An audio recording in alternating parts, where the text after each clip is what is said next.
Dear students, Namaste. In this video, our discussion about the new topic in issue of shares, that is accounting for share capital. So, accounting for share capital chapter ಅಲ್ಲಿ ಈ ವಿಡಿಯೋದಲ್ಲಿ ಒಂದು ಹೊಸ topic ಅನ್ನು ಈ ವಿಡಿಯೋದಲ್ಲಿ study ಮಾಡುವ. See here, if the face value of share is rupees 10, rupees 10 is not collected in one installment or in one lump sum. No. ಒಂದು ಶೇರಿನ ಬೆಲೆ 10 ರೂಪಾಯಿ ಆದರೆ rupees 10 is collected in different stages. The first stage, first installment is called application stage. Then it is called allotment stage. Other stages are called share calls. Okay, so calls stage. So like that, different stages are there. Installments are there. Or if the face value of share is 100, ಒಂದು ಶೇರಿನ ಮುಖಬೆಲೆ 100 rupees ಆದರೆ rupees 100 is not collected in one lump sum. It is collected in different stages, different installment. For example, in application stage, rupees 30. In allotment stage, rupees 20. So, 50 over. ಅಲ್ಲಿಗೆ 50 ರೂಪಾಯಿ ಆಯಿತು. And rest of the 50 rupees is collected in different calls. There may be one call or 2 or 3 calls, so like that. So, I used to assume that there are different calls. Okay, so ಎರಡು ಕಾಲ್ ಇದೆ ಅಂತ ನಾನು ಅನ್ಕೊಳ್ತೇನೆ. So, in first call rupees 10 and in final call rupees 40. Now, total 40 plus 10 that is 50, 50 plus 20 that is 70, 70 plus 30 that is 100. So, like this, the face value of share is collected in different installment. Company is going to demand, company going to call the face value in different stages. According to the company's call, the shareholders are required to pay the concerned call money. ಆ ಹಣವನ್ನು shareholder ಕೊಡ್ತಾ ಹೋಗಬೇಕು. For example, in application stage, if rupees 20 is demanded, public are going to pay rupees 20 and thereby they are required to put application. Along with the application money received, therefore there is no chance or there is no possibility of application money due. Clear ಆಗಿ ಹೇಳ್ತೇನೆ, ಸ್ಪಷ್ಟವಾಗಿ ಹೇಳ್ತೇನೆ, application ಹಣ pending ಇರಲಿಕ್ಕೆ ಸಾಧ್ಯನೇ ಇಲ್ಲ. Application amount pending ಇರಲಿಕ್ಕೆ ಸಾಧ್ಯನೇ ಇಲ್ಲ. It is because along with application money should be submitted. Application ಜೊತೆಯಲ್ಲಿ ಅಪ್ಲಿಕೇಶನ್ ಹಣವನ್ನ ಕೊಡಬೇಕು. ಹಾಗಾಗಿ ಅಪ್ಲಿಕೇಶನ್ ಹಣ ಪೆಂಡಿಂಗ್ ಇರಲಿಕ್ಕೆ ಸಾಧ್ಯನೇ ಇಲ್ಲ. It is impossible. And other amounts, it may be allotment money or it may be calls money may due sometime if shareholder fail to pay allotment money or call money.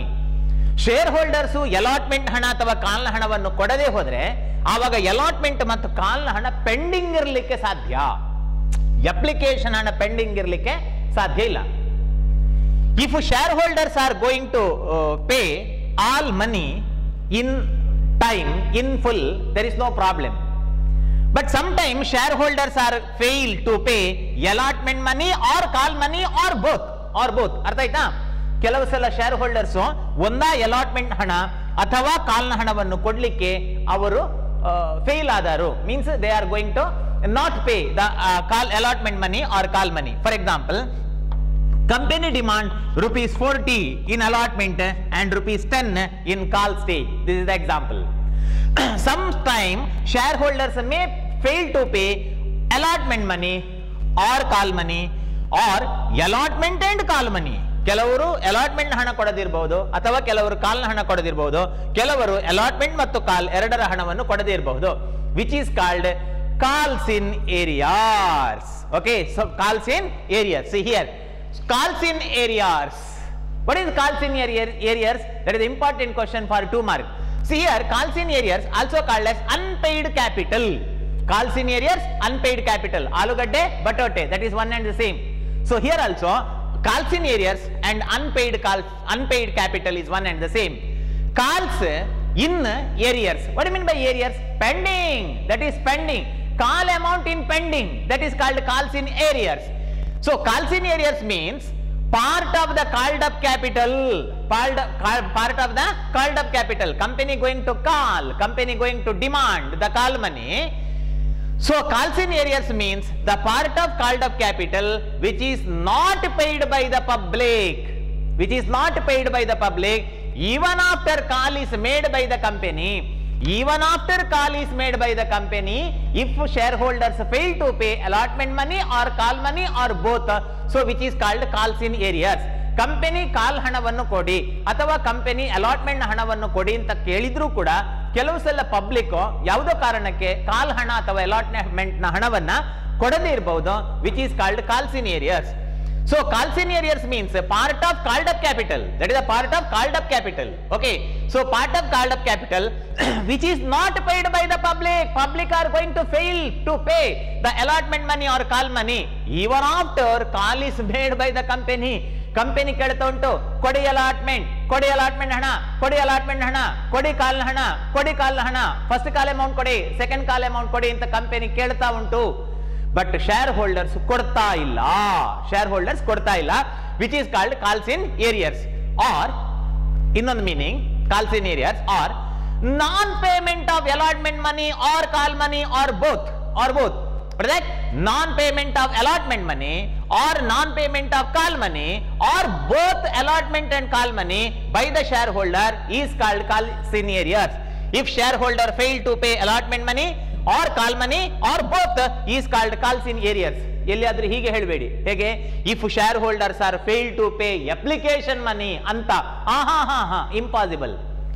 Application ಜೊತೆ application amount ಬರುತ್ತೆ. Okay, along with the application, 1 minute, I will visualize.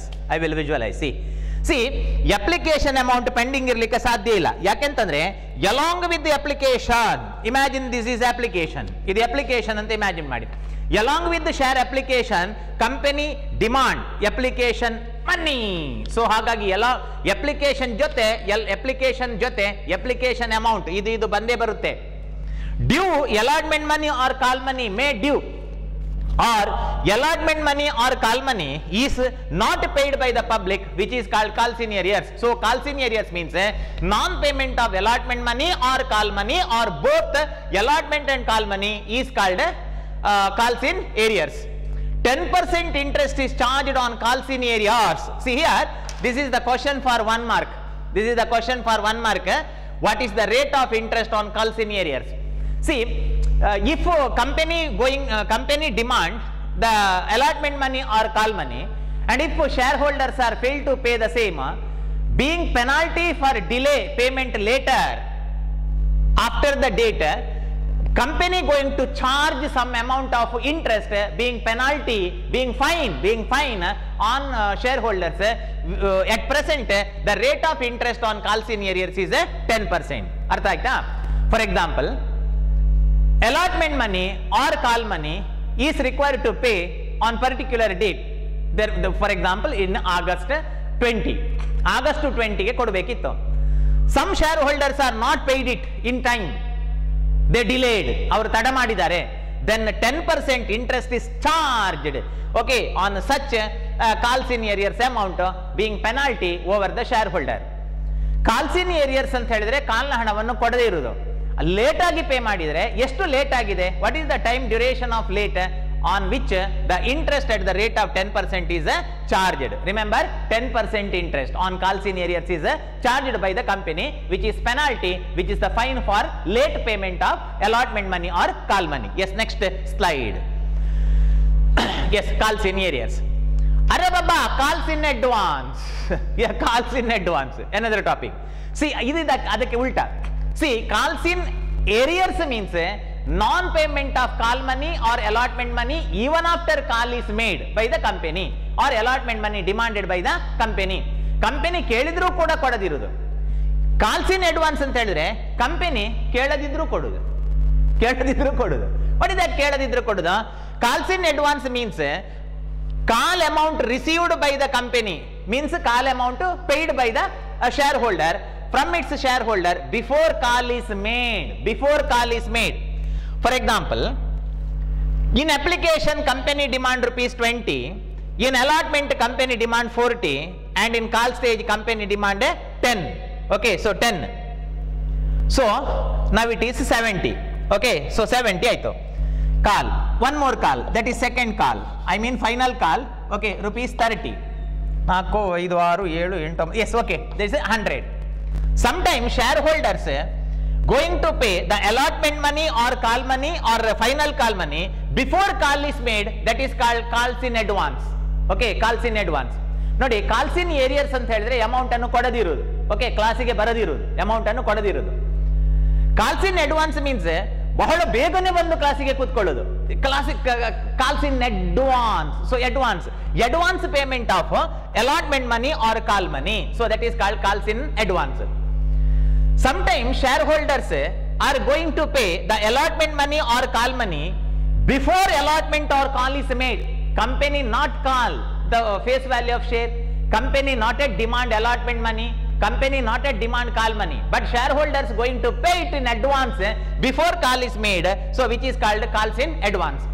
Calls in arrears ಅಂತಂದ್ರೆ, calls in arrears ಅಂದ್ರೆ ನನ್ನ ಮನೆಯಲ್ಲಿ ಒಂದು function ಉಂಟು, ಆ ಫಂಕ್ಷನ್ಗೆ ನೀವು ಬರದಿರುವುದು.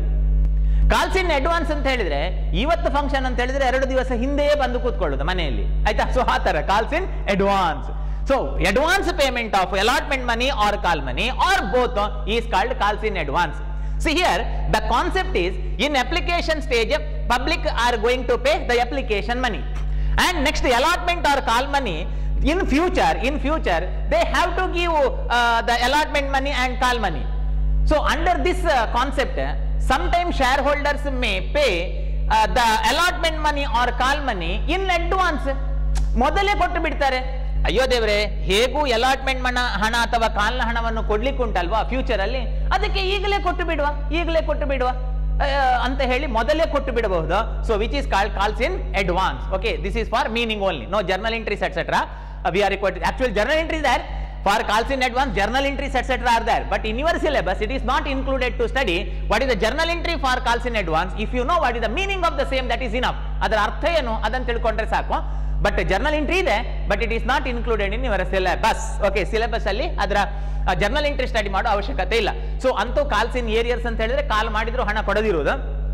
ಕಾಲ್ಸ್ ಇನ್ ಅಡ್ವಾನ್ಸ್ ಅಂತ ಹೇಳಿದ್ರೆ ಕಾಲ್ ಮಾಡುವುದಕ್ಕಿಂತ ಮುಂಚೆಯೇ ಕಾಲ್ ಅಮೌಂಟ್ ಅನ್ನ ಅಥವಾ ಅಲಾಟ್ಮೆಂಟ್ ಹಣವನ್ನು ಕೊಡುವುದು. Yes, next topic.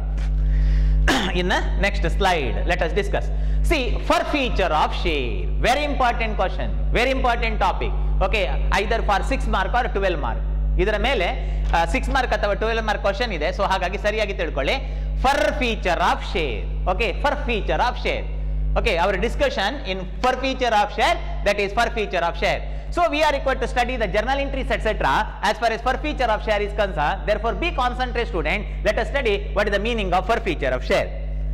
Before going to study about the meaning of forfeiture of share, what do you mean by calls in arrears? Calls in arrears means shareholders going to pay the allotment money or call money in time, but sometimes shareholders are failed to pay the allotment money or call money or both allotment and call money. In such a case, directors of the company have the power of cancellation of such share for non-payment of allotment money or call money, which is called forfeiture of share. So forfeiture of share means shareholders fail to pay. If a shareholder fail to pay share allotment money or call money or both, the directors of the company going to cancel, very important, directors of the company going to cancel such shares is called forfeiture of share, which is called forfeiture of share. See here, according to, okay, so according to the company's rule, public are required to give the allotment money or call money in time, in timing, ಆ ಸಮಯಕ್ಕೆ ಸರಿಯಾಗಿ ಕೊಡಬೇಕು.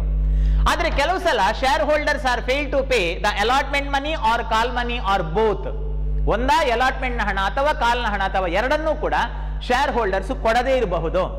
Then directors have the power of cancellation of such share, which is given in articles of association of the company.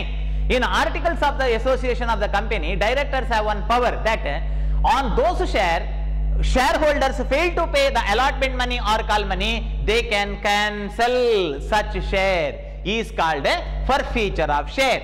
Forfeiture ಅಂದ್ರೆ cancel ಅಂತ ಅರ್ಥ, ಪರಪರ ಹರಿದು ಬಿಸಾಡುವುದು, that is called forfeiture. Okay, ಆ ಶೇರ್ ಸರ್ಟಿಫಿಕೇಟ್ ಅನ್ನೇ ಕ್ಯಾನ್ಸಲ್ ಮಾಡುವಂತದ್ದು, which is called forfeiture. What do you mean by forfeiture of share? Very important question, 2 mark. Forfeiture, cancel ಮಾಡುದು. So forfeiture of share means cancellation of share for non-payment of allotment money or call money or both by the director is called forfeiture of share. I mean, if shareholder fail to pay the allotment money or call money or both, when share can be forfeited? Idralle untu. When share can be forfeited? If shareholder fail to pay the allotment money or call money or both. What do you mean by forfeiture? Cancellation of share for non-payment of allotment money or call money or both. Allotment ನ ಹಣ ಅಥವಾ ಕಾಲ್ನ ಹಣವನ್ನು ಕೊಡದೆ ಹೋದ್ರೆ ನೋಡಿ, application ಹಣ ಫಸ್ಟಿಗೆ ಕೊಡಲೇಬೇಕು, ಅದು ಕೊಡದೆ ಹೋದ್ರೆ ಎನ್ನುವ ವಿಷಯವೇ ಬರುವುದಿಲ್ಲ, ಆಯ್ತಾ. ಆದ್ರೆ allotment amount due in first, I mean demand in first, payment later. Call ಹಣ called in first, paid by shareholders later, ಹೌದಲ್ಲ. ಹಾಗಾಗಿ ಅಲಾಟ್ಮೆಂಟ್ ನ ಹಣ ಅಥವಾ ಕಾಲ್ನ ಹಣವನ್ನ ಸರಿಯಾದ ಸಮಯಕ್ಕೆ ಕೊಡದೆ ಹೋದ್ರೆ 10% ಇಂಟ್ರೆಸ್ಟ್ ಚಾರ್ಜ್ ಮಾಡ್ತಾರೆ. Okay, 10% interest is charged on calls in arrears. ಅಷ್ಟು ಇಂಟ್ರೆಸ್ಟ್ ಅನ್ನು ಚಾರ್ಜ್ ಮಾಡುವ ಟೈಮಿನವರೆಗೂ ಕೂಡ ಕೊಡದಿದ್ರೆ then such shares are going to cancel by the director, which is called forfeiture of share. So what do you mean by forfeiture of share? If shareholder fail to pay the share allotment money or call money or both, the directors of the company going to cancel such share is called forfeiture of share. Forfeiture ಯಾಕೆ ಮಾಡ್ತಾರೆ? ನಾನ್ payment of allotment ಮನಿ ಅಥವಾ ಕಾಲ್ money or both, ಎರಡೂ ಕೂಡ. Okay, allotment ಹಣವನ್ನು ಕೊಡ್ಲಿಲ್ಲ ಮಂಗ, ಕಾಲ್ನ ಹಣವನ್ನು ಕೊಡ್ಲಿಲ್ಲ ಕೋತಿ, ಆಯ್ತಾ. ಸೊ ಅಂತ ಸಂದರ್ಭದಲ್ಲಿ ಅಂತ ಶೇರ್ ಅನ್ನ ಕ್ಯಾನ್ಸಲ್ ಮಾಡ್ತಾರೆ, which is called forfeiture of share.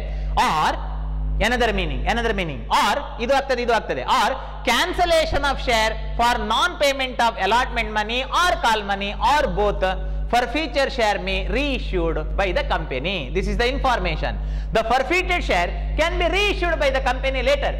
ಒಮ್ಮೆ ಶೇರ್ ಅನ್ನು ಕ್ಯಾನ್ಸಲ್ ಮಾಡಿದ ನಂತರ ಆ ಶೇರುಗಳನ್ನು ಮತ್ತೆ ಬೇರೆಯವರಿಗೆ ಮಾರಬಹುದು company. Okay, it can be reissued. So what you mean by forfeiture of share? Cancellation of shares, cancel ರದ್ದುಗೊಳಿಸುವುದು. Cancellation of share for non payment of allotment money or call money or both by the director is called forfeiture of share. Forfeiture share may be reissued by the company. Company ಅದನ್ನು ಪುನಃ ಬೇರೆಯವರಿಗೆ ಮಾರಾಟ ಮಾಡಬಹುದು. Okay, so next slide ಅಲ್ಲಿ ಏನಿದೆ? Let us see what is there in next slide. Oh, journal entry for forfeiture of share. Okay, journal entry for forfeiture of share. So let us discuss about the journal entry for forfeiture of share.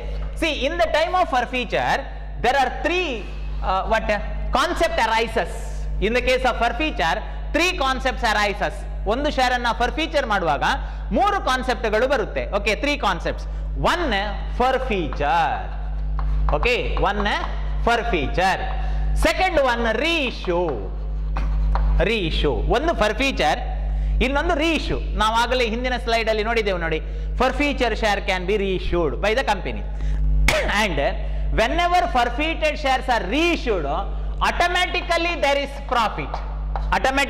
is profit. I mean company going to reissue forfeited share only if there is profit, not for loss, because company is a financial institution. Being financial institution, company not going to make loss itself. ಅದಕ್ಕೆ ಅದು loss ಅನ್ನು ಮಾಡಿಕೊಳ್ಳೋದಿಲ್ಲ, ಆಯ್ತಾ. Company ಒಮ್ಮೆ ಫಾರ್ಫೀಚರ್ ಮಾಡಿದ, I mean cancel ಮಾಡಿದ ಶೇರುಗಳನ್ನು ಮತ್ತೆ ಅವರು reissue ಮಾಡ್ತಾರೆ ಅಂತಂದ್ರೆ ಲಾಭಕ್ಕೆ ರೀಇಶ್ಯೂ ಮಾಡ್ತಾರೆ. ಲಾಭ ಇದ್ದೇ ಇರುತ್ತೆ, ನಷ್ಟ ಮಾಡಿಕೊಂಡು ಅವರು ಯಾಕೆ ರೀಇಶ್ಯೂ ಮಾಡ್ತಾರೆ ಅಲ್ವಾ.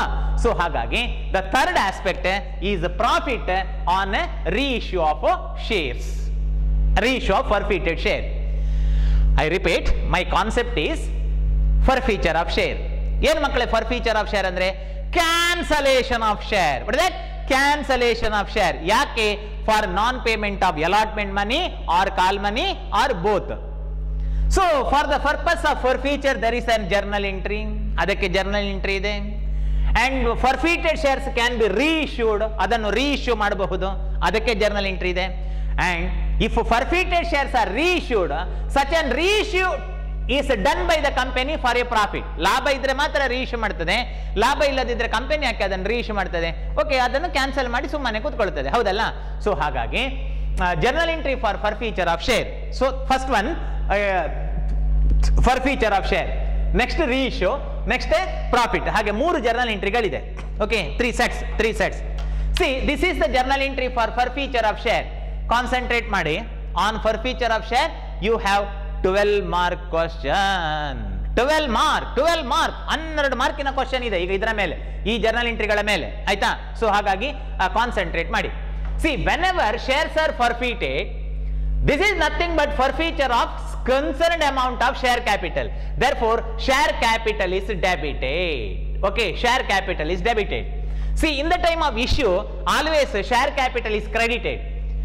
ಶೇರ್ ಅನ್ನ ಇಶ್ಯೂ ಮಾಡುವಾಗ ಶೇರ್ ಕ್ಯಾಪಿಟಲ್ ಎಲ್ಲ ಕ್ರೆಡಿಟ್ ಆದ್ದು. For example first journal entry, in the time of application bank account debtor to share application account debtor to share capital, ಅಲ್ಲಿ ಎಲ್ಲ ಕಡೆ to share capital to I mean credit in the time of issue. whenever shares are forfeited, I mean cancelled, so share capital debited. Remember, ನೀವು ಈ ಹಿಂದೆ study ಮಾಡಿದ journal entry ನೋಡಿ ಮಕ್ಕಳೇ, ಎಲ್ಲ ಕಡೆ ಶೇರ್ ಕ್ಯಾಪಿಟಲ್ ಕ್ರೆಡಿಟ್ ಆದ್ದು, ಕ್ರೆಡಿಟ್ ಟು ಶೇರ್ ಕ್ಯಾಪಿಟಲ್ ಎಲ್ಲ ಕಡೆ means in the time of issue, in the time of application money, in the time of allotment money, in the case of call money, okay, etc. Share capital was credited. Now it is debited because it is cancel. Forfeiture andre cancel ulta. So share capital account debtor, what is the amount? Total forfeited amount. For example, if 500 shares of rupees 100 each forfeited, then 500 into 100. Okay, so total share capital alla govinda, total forfeited amount, ಎಷ್ಟು share ಅನ್ನ cancel ಮಾಡಿದ್ದಾರೆ ಅಷ್ಟನ್ನು ಮಾತ್ರ ತಗೊಳ್ಬೇಕು. Okay, share capital account debtor debit. To forfeited shares account, so forfeited shares account means amount received, ಇದು ಎಷ್ಟು amount received ಆಗಿದೆ ಅದು. Okay, how much amount received. For example application amount received ಆಗಿರ್ತದೆ, no doubt. Application amount receive ಆಗಿರ್ತದೆ, no doubt. Sometime allotment money may also received. ಕೆಲವು ಸಲ allotment ಹಣ ಕೂಡ ಸಿಕ್ಕಿರಬಹುದು, ಕಾಲ್ನ ಹಣ ಸಿಗದಿರಬಹುದು. So this is a total forfeited, this is amount received. And to share allotment if amount not received, share first call if not amount received, and share final call if amount is not received. So these are the various possibilities. Okay, so these three are the possibility. So possibility, I mean share allotment money receive ಆಗದಿದ್ರೆ ಮಾತ್ರ, if not received, ಇಲ್ಲದಿದ್ರೆ ಇದು ಬರುವುದಿಲ್ಲ. Okay, ಇಲ್ಲದಿದ್ರೆ ಇದು ಬರುವುದಿಲ್ಲ. Okay, share allotment ಅಂತ ಬರುವುದಿಲ್ಲ.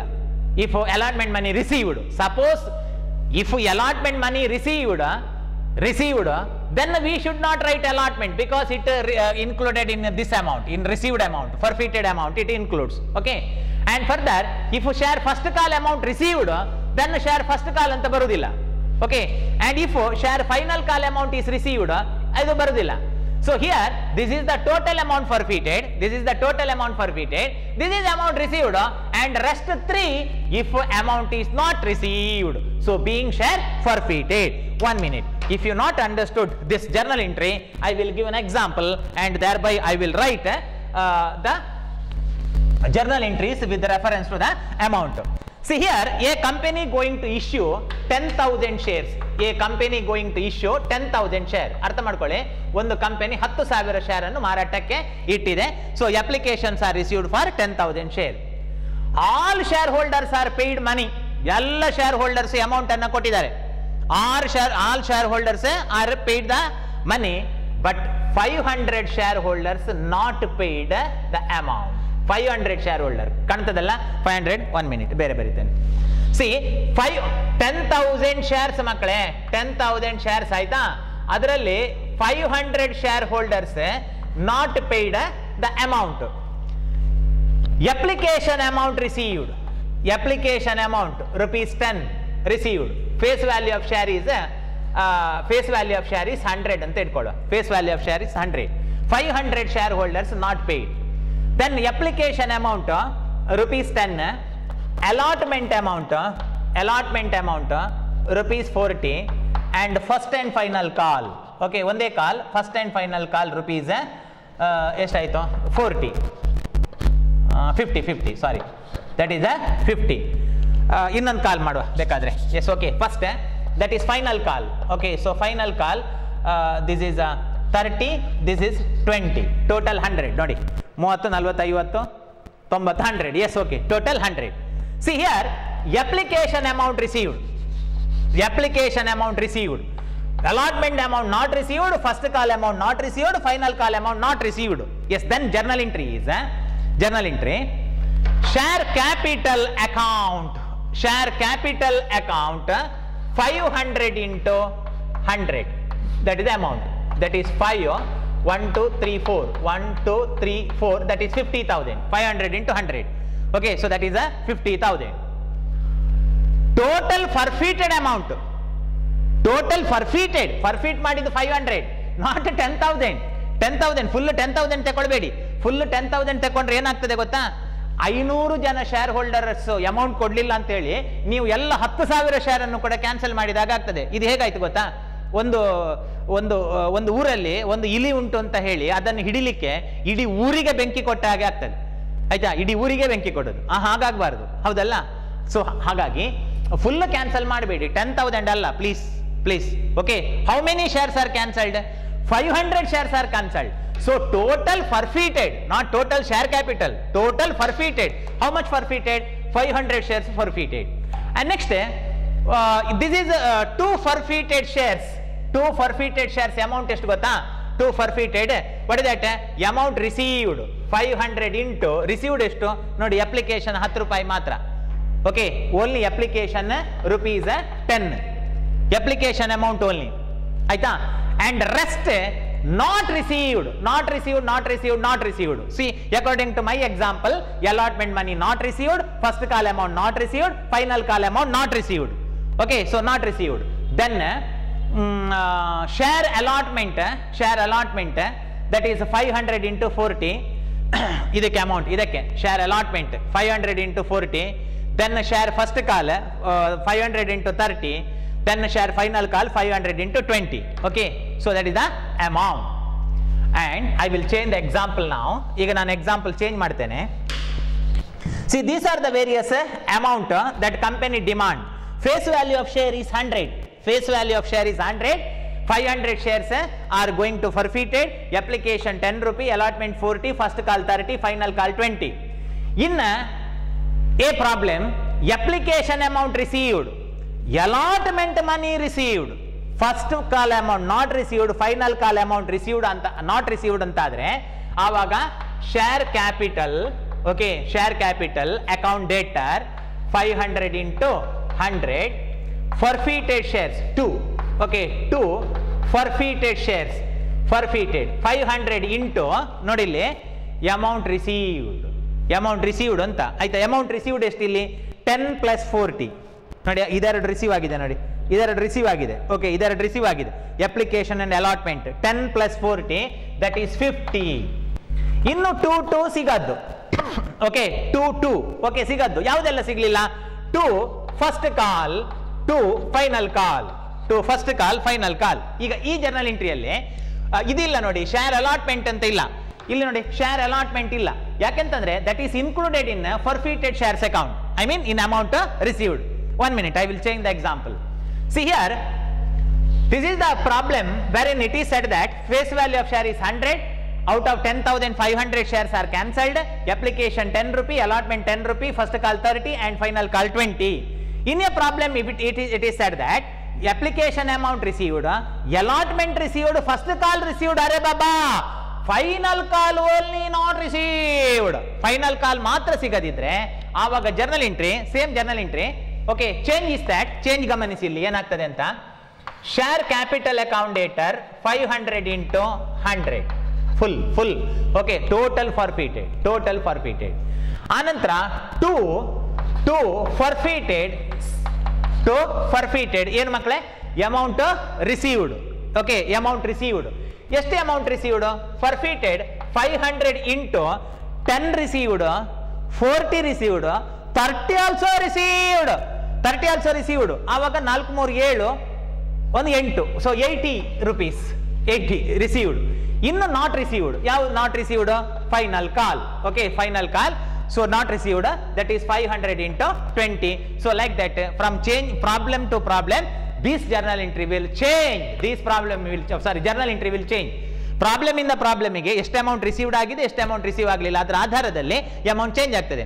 ನೋಡಿ ಇಲ್ಲಿ, ಶೇರ್ ಕ್ಯಾಪಿಟಲ್ ಟೋಟಲ್ ಕ್ಯಾನ್ಸಲ್ ಮಂತನ ಶೇರ್ ಟೋಟಲ್ ಏತ್ ಕ್ಯಾನ್ಸಲ್ ಮಂತದ ರೈತ ವ್ಯಾಲ್ಯೂ 2 ಫರ್ಫೀಟೆಡ್ ಶೇರ್ ಇಂದು ನಂಗೆ ತಿಕ್ಕನ ಕಾಸು ಇಂದು ನಂಗೆ ತಿಕ್ಕನವು ವರಿನ ಪುರ ತಿಕ್ಕಂದನ ಉಳಿದದ್ದೆಲ್ಲವೂ ಕೂಡ ಸಿಗದ್ದು ಟೋಟಲ್ ತಿಕ್ಕನ ಟೋಟಲ್ ಕ್ಯಾನ್ಸಲ್ ಇದು ಅಮೌಂಟ್ ಸಿಕ್ಕಿದ್ದ ಇದು ಅಮೌಂಟ್ ಸಿಕ್ಕಿದ್ದ ಉಳಿದದ್ದೆಲ್ಲ ಸಿಗದ್ದು changes from problem to problem ಅದು ಪ್ರಾಬ್ಲಮ್ ಇಂದ ಪ್ರಾಬ್ಲಮ್ಗೆ ಚೇಂಜ್ ಆಗ್ತದಲ್ಲ ಮಕ್ಕಳೇ okay so this is about the journal entry forfeiture of share so what is the journal entry forfeiture share share capital account debtor 2 forfeited share 2 share allotment ಸಿಗದಿದ್ರೆ 2 share first call ಸಿಗದಿದ್ರೆ 2 share final ಕಾಲ್ ಸಿಗದಿದ್ರೆ ಸಿಕ್ಕಿದ್ರೆ ಇದರೊಟ್ಟಿಗೆ ಹೋಗ್ತದೆ for example allotment ಹಣ ಸಿಕ್ಕಿದ್ರೆ ಇಲ್ಲಿ allotment ಬರುವುದಿಲ್ಲ ಆ ಅಮೌಂಟ್ ಇದರೊಟ್ಟಿಗೆ ಸೇರಿ ಬರ್ತದೆ ಓಕೆ ಫಾರ್ ಫೀಚರ್ ಶೇರ್ ನೊಟ್ಟಿಗೆ ಎಸ್ ನೆಕ್ಸ್ಟ್ ಸ್ಲೈಡ್ ಇನ್ನು next slide journal entry for forfeiture ಆಯ್ತು ಜರ್ನಲ್ ಎಂಟ್ರಿ ಫಾರ್ ಫರ್ಫೀಚರ್ ಆಯ್ತು next journal entry for reissue of forfeited share see this is the journal entry for reissue ಅದನ್ನು ಪುನಃ ಮಾರಲಿಕ್ಕೆ ಆಯ್ತಾ ಅದೇ ಕ್ಯಾನ್ಸಲ್ ಮಾಡಿದ ಶೇರುಗಳನ್ನು ಪುನಃ ಮಾರಲಿಕ್ಕೆ journal entry bank account debtor forfeited shares account debtor to share capital okay so whenever such share of cancelled is reissued company will receive the amount ಆವಾಗ ಕಂಪನಿಗೆ ಹಣ ಬರುತ್ತೆ bank account debtor then if the original face value of share is 100 it may be reissued for rupees 90 ಅದನ್ನು 90 ರೂಪಾಯಿಗೆ ಮಾರಾಟ ಮಾಡಬಹುದು it may be reissued for 90 then 10 rupees discount not loss I said discount loss ಗೆ ಅವರು ಮಾರಾಟ ಮಾಡುವುದಿಲ್ಲ discount so discount ಎಷ್ಟು that is debited nominal account forfeited shares okay so discount that is debited and to share capital amount is credited to share capital account okay share capital account this is the journal entry for reissue of forfeited share what is the journal entry for reissue of forfeited share bank account debtor forfeited shares account debtor to share capital okay to share capital so bank account debtor so bank is receive the amount in the time of reissue so bank is debited forfeiture means that is cancellation of share and to share capital account being share forfeited and reissued at a discount ee discount loss alla okay for example 100 rupees na share anna 90 rupees ge marata ಮಾಡ್ತಾರೆ ಹಾಗೆ ಆವಾಗ ಅಲ್ಲಿ 10 ರೂಪಾಯಿ discount ಆಗುತ್ತೆ this is the journal entry for reissue of forfeited share see first journal entry in the previous slide is for cancellation of share ಒಮ್ಮೆ ತೋರಿಸಿ ದಿನೇಶ್ ರೇ ನೋಡಿ ಇದು journal entry forfeiture okay this is the journal entry for cancel ಇದು cancel ಮಾಡೋ journal entry ಏನದು share capital account debtor forfeited shares account 2 share allotment 2 share first call 2 share final ಇದು total forfeited ಇದು amount received ಉಳಿದದ್ದೆಲ್ಲ ಕೂಡ amount not received depends from problem to problem I mean changes from problem to problem is next slide ಇದು forfeiture ಆಯ್ತಾ ಅದು fur feature ಇದು reissue of forfeited share ಯಾವುದು ಇದು ಓಕೆ ಸೊ ರೀಇಶ್ಯೂ ಮಾಡಿದಾಗ ಬ್ಯಾಂಕಿಗೆ ಹಣ ಬರುತ್ತೆ ಬ್ಯಾಂಕ್ ಅಕೌಂಟ್ ಡೇಟರ್ ಆನಂತರ 100 ರೂಪೀಸ್ನ ಶೇರನ್ನು 80 ರೂಪೀಸ್ಗೆ ಮಾರಾಟ ಮಾಡಿದರೆ 20 ರೂಪೀಸ್ ಡಿಸ್ಕೌಂಟ್ ಸೊ ಅದನ್ನು ಫರ್ಫೀಟೆಡ್ ಶೇರ್ಸ್ ಅಂತ ಹೇಳುದು forfeited shares is nominal account in the case of nominal account debit all those expenses and loss it is loss discount okay nominal account debit all those expenses and losses ಬಾಡಿ ಹೋದ ಬಳ್ಳಿಯಿಂದ ಹೂವು ಅರಳ ಬಲ್ಲುದೇ ಅಂತ ಹೇಳಿದ ಹಾಗೆ ಅದು ಲಾಸ್ ಆನಂತರ to share capital account that is credited to reissue ಆದ ಅಮೌಂಟ್ ಅನ್ನ ಶೇರ್ ಕ್ಯಾಪಿಟಲ್ಗೆ ಕ್ರೆಡಿಟ್ ಮಾಡಬೇಕು in the time of forfeiture share capital debited in the time of forfeiture share capital debited in the time of reissue share capital is credited so this is the second aspect of reissue third next slide last topic in this video transfer of profit on reissue of forfeited share transfer of profit of reissue of forfeited share 1 minute let us discuss what is this profit labha andre enu in the time of reissue let us discuss okay so labha andre enu what is that profit see here in a share 10 rupee application amount 20 rupee that is allotment amount and 70 that is first and final call amount okay first and final call amount. 10 application amount, 20 that is allotment amount, okay, 70 that is first and final call amount. And further, the face value of share, that is 100, face value of share is 100. Here application amount received and allotment money received, first and final call amount not received from a shareholder. First and final call amount receive aglilla. Face value of share is 100, then share are cancelled. ಆ share ಅನ್ನು cancel ಮಾಡಿದ್ರು. ಎಷ್ಟು share ಅನ್ನು? Number of shares on which first and final call money not received, number of share on which first and final call amount not received, ಆ shareಗಳನ್ನು cancel ಮಾಡಿದ್ರು. ನಾನು ಹೇಳೋದು ಅರ್ಥ ಆಗುತ್ತಾ? ಮತ್ತೆ ಹೇಳ್ತೇನೆ. ಫೇಸ್ ವ್ಯಾಲ್ಯೂ 100 ಮಕ್ಕಳೇ, ಅದರ ಮುಖ ಬೆಲೆ 100 ರೂಪಾಯಿ. ಅಪ್ಲಿಕೇಶನ್ 10 ರೂಪಾಯಿ ಕೊಟ್ಟಿದ್ದಾರೆ, ರೈಟ್ ಹಾಕಿದ್ರೆ ಕೊಟ್ಟಿದ್ದಾರೆ ಅಂತ, ರೈಟ್ ಕೊಟ್ಟಿದ್ದಾರೆ. ಅಲಾಟ್ಮೆಂಟ್ ರೈಟ್ ಕೊಟ್ಟಿದ್ದಾರೆ 70 ನೋ 70 ರೂಪೀಸ್ ಕೊಡ್ಲಿಲ್ಲ, ಆಯ್ತಾ?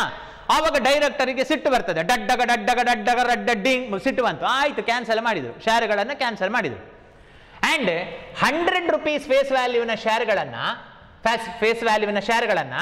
90 ರೂಪೀಸ್ಗೆ ಮಾರಾಟ ಮಾಡಿದರು. 90 ರೂಪೀಸ್ 90 ರೂಪಾಯಿಗೆ ಮಾರಾಟ ಮಾಡಿದರು, ಆಯ್ತಾ? ಈಗ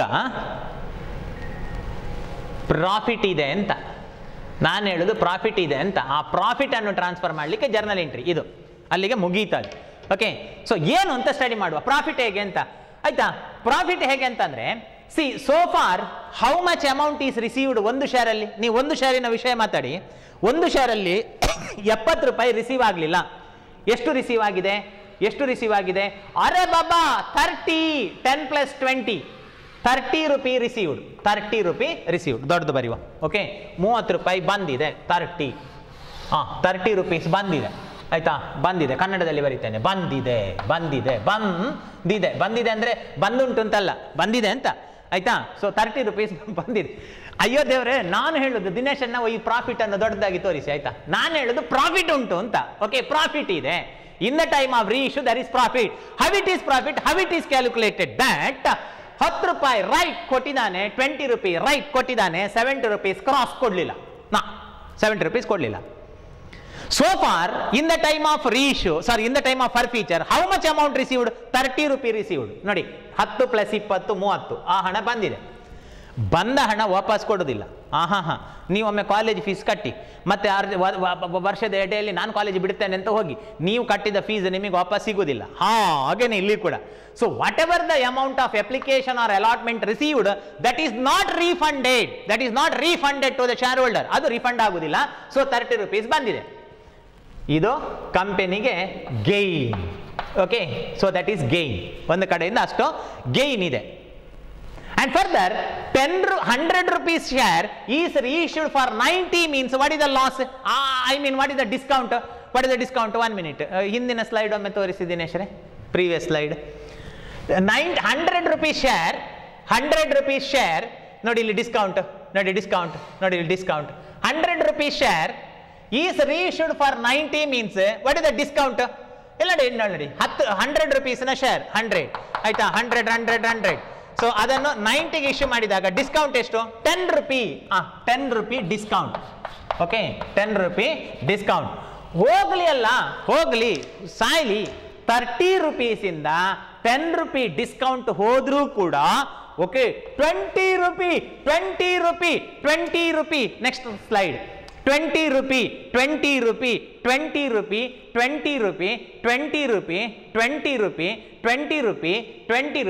ಈಸ್ ಪ್ರಾಫಿಟ್.